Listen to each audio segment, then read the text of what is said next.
আসসালামু আলাইকুম। আজকে আমি আপনাদের করে দেখাবো চ্যাপা শুটকির ঝোল রেসিপিটা।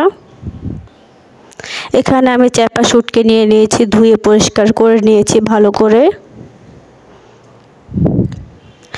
এখন আমি চুলাতে একটা কড়া বসিয়ে দিয়েছি, দিয়েছি পরিমাণ মতো তেল।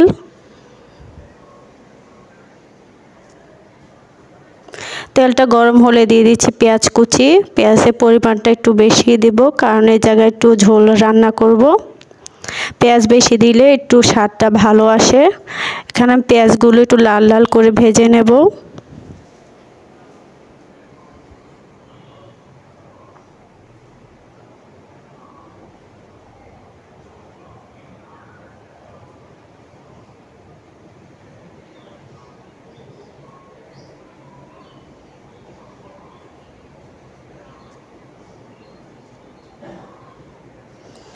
এখন এই জায়গায় আমি দিয়ে দিচ্ছি কয়েকটা গোটা রসুন,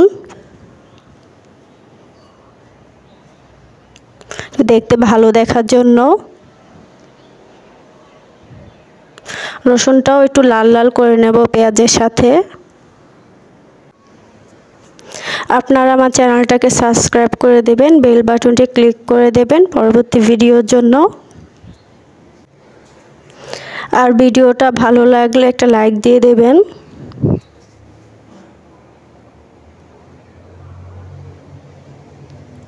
এখানে দিয়ে দিয়েছি আমি হাফ টেবিল চামচ রসুন বাটা। রসুনের গন্ধটা কাঁচা গন্ধ যাওয়া পর্যন্ত নেড়ে চেড়ে নেব।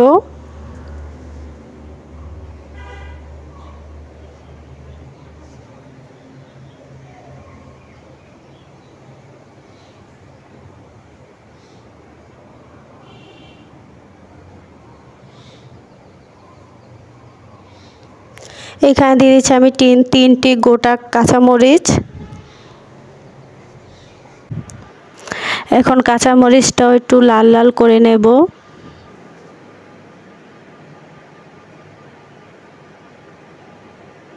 যে দেখুন আমার পেঁয়াজটা লাল লাল হয়ে গেছে। এখন যা দিয়েছি আমি তেজপাতা,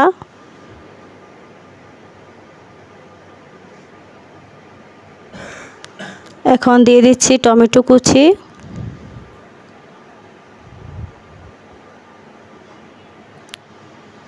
এখন একটু সাইড করে রাখবো এগুলো।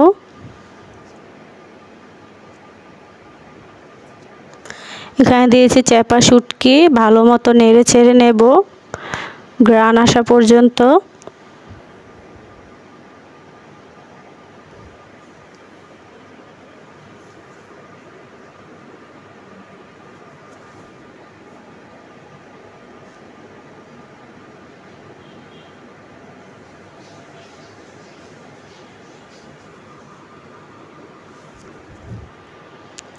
এখন ভালোভাবে নেড়ে চেড়ে নেব কিছুক্ষণ।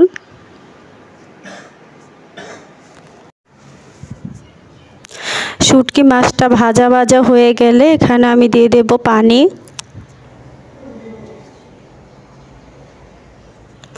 এখানে আমি পানিটা অল্প করে দেব, কারণ এই জায়গায় আমি মশলা দেব, তাই পানিটা এই জায়গায় আমি গরম পানি দিয়েছি। আপনারাও চেষ্টা করবেন গরম পানি দেওয়ার জন্য।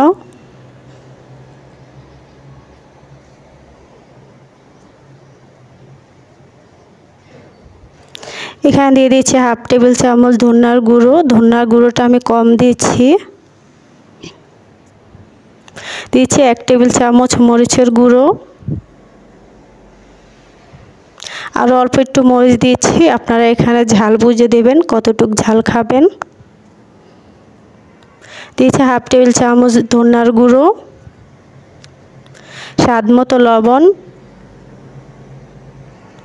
এখন আমি মশলাটা ভালোভাবে কষিয়ে নেব।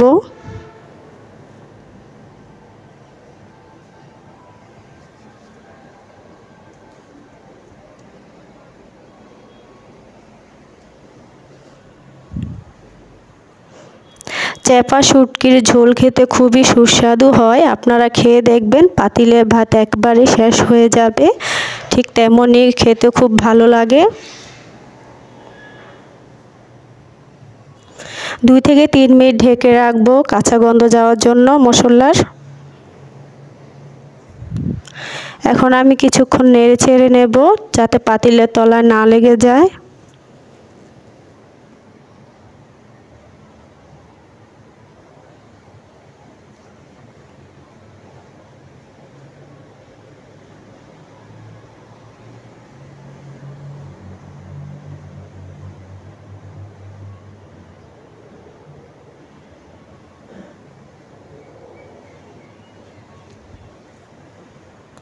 ভালোভাবে কিছুক্ষণ নাড়া হয়ে গেলে এখানে আমি ঝোলটা দিয়ে দেব।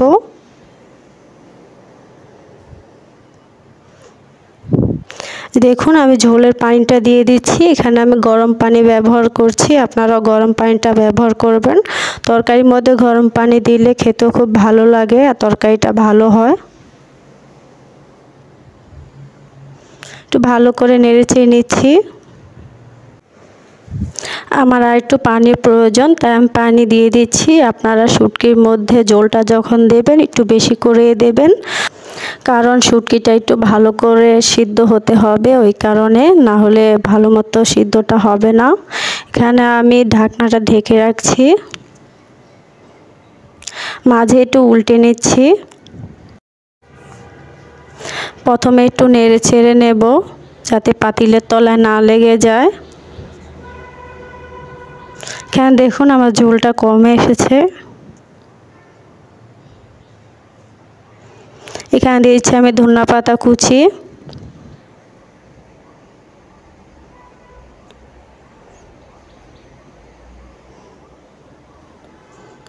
এখন ঝোলটা আর একটু শুকানোর জন্য আমি আর কিছুক্ষণ 2 থেকে 3 মিনিট আমি ঢেকে রাখবো।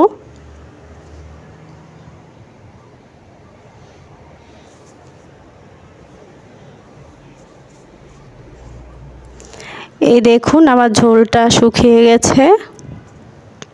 ঝোলটাকে আমি বেশি শুকাইনি, কারণ এটা আমি শুটকি মাছের ঝোল করেছি, ওই কারণে। দেখুন আমার রান্নাটা হয়ে গেছে। আপনারাও বাড়িতে ট্রাই করবেন, আশা করি আপনাদের খুব ভালো লাগবে। দেখুন দেখতেও কালারটা কি সুন্দর এসেছে, খেতেও খুব ভালো লাগবে।